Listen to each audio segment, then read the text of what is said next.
అయితే దీనికి సొల్యూషన్ ఏంటి అనంటే, ఫస్ట్ ఎప్పుడైనా సరే కడుపుకి సంబంధించిన ప్రాబ్లమ్ వచ్చింది అనంటే, ఫుడ్‌లో చేంజెస్ తేవడం అనేది చాలా ఇంపార్టెంట్. అసలు మనం అసిడిటీ ఉన్నవాళ్ళు అసలు తినకూడని ఫుడ్ ఉంటది. అది మనం ఐడెంటిఫై చేసుకోవాలి. ఏది తింటే మనకు అసిడిటీ వస్తుంది, ఏది తింటే రాట్లేదు అని మనం నోట్ డౌన్ చేసుకొని, మనకు పడ్డ ఫుడ్ మాత్రమే మనం తినాలి. ఖచ్చితంగా 3 పూటల ఫుడ్ అనేది తీసుకోవాల్సి ఉంటది. హెవీగా తీసుకోకపోయినా మోడరేట్‌గా 3 టైమ్స్ ఫుడ్ అనేది తీసుకోండి. గోధుమలు, మన బఫెలో మిల్క్ ఉంటది గదా!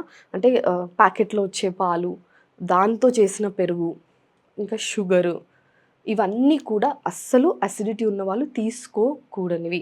అసలు ఎట్ ఎనీ కాస్ట్ అవి మీరు కన్జ్యూమ్ చేయకండి. అది మార్నింగ్ పడిగడుపున టీ తాగేస్తారు. మళ్ళీ ప్యాంట్ టాప్ ఏసుకుంటారు. డే అనేది స్టార్ట్ అవుతది.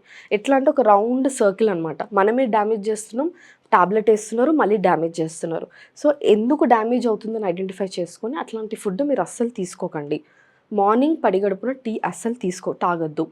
అండ్ నైట్ 11 తర్వాత మేలుకుంటే కూడా అసిడిటీ లక్షణాలు ఎక్కువవుతాయి.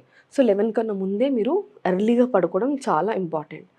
టాప్ ఏస్తున్నాం. ఇదే మెడికేషన్స్ తీసుకుంటున్నాం. మాకింకా సొల్యూషన్ లేదా? మేము లైఫ్ లాంగ్ ఇవే మెడికేషన్స్ ఏసుకోవాలి అనంటే డెఫినెట్‌లీ కాదు. ఏదన్నా సరే మన బాడీలో వచ్చిన ప్రాబ్లమ్‌ని మనం 100% దాన్ని రివర్స్ చేసుకోవచ్చు. ఇర్రివర్సిబుల్ అంటూ ఏది ఉండదు. ఎట్లాంటి ప్రాబ్లమ్ వచ్చినా మనం ట్రీట్మెంట్స్‌తో, మన లైఫ్ స్టైల్ మోడిఫికేషన్స్‌తో మనం ఆ ప్రాబ్లమ్‌ని ఖచ్చితంగా తగ్గిచ్చేసుకోవచ్చు. అయితే ఇందాక నేను చెప్పినట్టుగా అవి అస్సలు తినకండి. దాంతో పాటు మీరు ఏం చేయొచ్చు అంటే యాక్యుపంక్చర్ అని ఒక అద్భుతమైన ట్రీట్మెంట్ మొడాలిటీ ఉంది. అది మీరు ట్రై చేయండి. యాక్యుపంక్చర్ చేస్తే ఏంటి అనంటే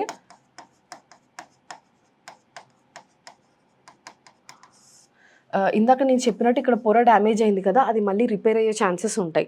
ఇప్పుడు స్ట్రెస్ వల్ల అసిడిటీ వస్తే స్ట్రెస్ తగ్గిపోతుంది. నీడ్లింగ్ వల్ల ఏంటంటే మన బాడీలో హ్యాపీ హార్మోన్స్ రిలీజ్ అయ్యి స్ట్రెస్ హార్మోన్స్ అన్నీ తగ్గిపోయి దేర్‌బై మీకు అసిడిటీ అనేది తగ్గిపోతుంది. మన పేగులలోకి ఇంకా స్టొమక్‌కి బ్లడ్ సర్కిల్ అంటే రక్త సరఫరా అనేది చాలా అద్భుతంగా జరిగి అక్కడున్న రియాక్షన్స్ వాపు, వాతం అవన్నీ తగ్గిచ్చేస్తుంది. చాలా బ్యూటిఫుల్ ట్రీట్మెంట్ మొడాలిటీ. ఒక సన్న నీడిల్ పెట్టి దాని ట్రీట్మెంట్ అనేది చేస్తాం యాక్యుపంక్చర్‌లో. మళ్ళీ ఆ నీడిల్ తీసేసి మిమ్మల్ని ఇంటికి పంపించేస్తాము. ఎట్లాంటి సైడ్ ఎఫెక్ట్స్ ఉండవు. Scientifically proven. మీరు నియర్ బై యాక్యుపంక్చరిస్ట్‌ని కలవండి. ఇట్లాంటి ప్రాబ్లమ్ ఉంటే యాక్యుపంక్చర్ ట్రై చేసి మొత్తం ఆ గట్ లైనింగ్, ఇంటెస్టైన్స్ ఒక హెల్త్ ఇవన్నీ కూడా ఇంప్రూవ్ చేసుకొని ఇట్లాంటి అసిడిటీ, కడుపుబ్బరం ఇవన్నీ తగ్గించేసుకోవచ్చనమాట. అండ్ ఇంకా ఇంట్లో ఏం చేయొచ్చు అంటే మీ చెయ్యి ఇట్లా పెట్టుకోండి. ఇది మన వ్రిస్ట్ లైన్ కదా!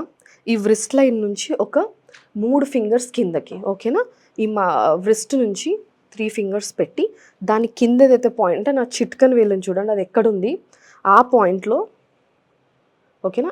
ఇంకొక బొటన వేలు ఉంటది కదా! వేరే చెయ్యిది, ఆ బొటన వేలు పెట్టి ఇక్కడ ప్రెస్ చేసుకోండి. ఓకేనా? ఒక 30, 40 సెకండ్స్ మీ బాడీ ఎంత ప్రెషర్ తీసుకుంటుందో అంత ప్రెషర్‌లో ప్రెస్ చేసి వదిలేయండి. మళ్ళీ ఒక 30 సెకండ్స్ ప్రెస్ చేయండి. అట్లా 2 చేతులకు కూడా ఒక 3 టైమ్స్ అంటే ఇటు 3 సార్లు, ఇటు 3 సార్లు చేస్తే అప్పుడు మీకు ఇన్‌స్టాంట్‌గా కొద్ది వరకు మన అసిడిటీ నుంచి ఖచ్చితంగా రిలీఫ్ ఉంటది. పడుకునే ముందు ఒకవేళ మీకు అసిడిటీ వస్తే ఖచ్చితంగా మెడ కింద 2 పిల్లోస్ పెట్టుకోండి. దాని ద్వారా ఏంటి అంటే ఇందాక నేను చెప్పినట్టు ఫుడ్ అనేది మళ్ళీ పైకి రాకుండా కిందకే వెళ్ళిపోతుంది. అండ్ కాఫీ, టీ ఇట్లాంటివి అవాయిడ్ చేయండి. Thank you so much for watching.